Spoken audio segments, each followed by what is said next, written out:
एक ऐसा राजा जिसने धरती को मारने के लिए अपना धनुष उठा लिया और धरती एक गाय बनकर पूरे ब्रह्मांड में भागने लगी। आखिर क्यों?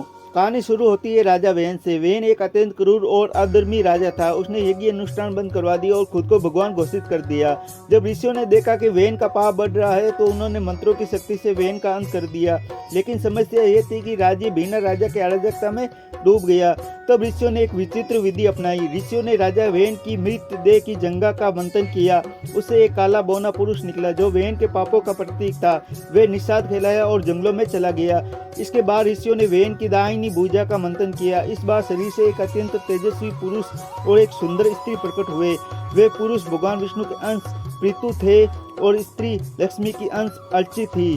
राजा पृथु के शासन संभालते ही उनके सामने एक बड़ी समस्या आई। अकाल पड़ गया, वनस्पतियां लुप्त हो गई और लोग भूख से मरने लगे। पृथु को पता चला कि धरती माता ने खुद को छिपा लिया है और अन्न को अपने भीतर सोख लिया है। क्रोधित होकर पृथु ने अपना धनुष उठाया और धरती का पीछा किया। तब एक अद्भुत घटना घटी। राजा के क्रोध से बचने के लिए धरती ने एक गाय का रूप धारण किया और ब्रह्मांड में भागने लगी। अंततः पृथु ने उन्हें पकड़ लिया। गाय रूपी धरती ने कहा, हे राजन, यदि आप मुझे मार देंगे तो आपकी प्रजा कहाँ रहेगी? मैंने अन्न इसलिए छिपाया क्योंकि अधर्मी लोग उसका दुरुपयोग कर रहे थे। पृथु ने तब धरती को अपनी पुत्री के रूप में स्वीकार किया और उसे दुआ।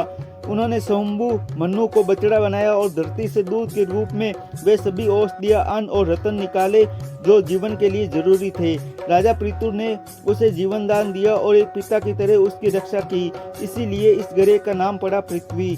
उन्होंने हमें सिखाया कि प्रकृति को नष्ट मत करो, उसे गाय की तरह पोषण दो, तभी वे हमें जीवन देगी।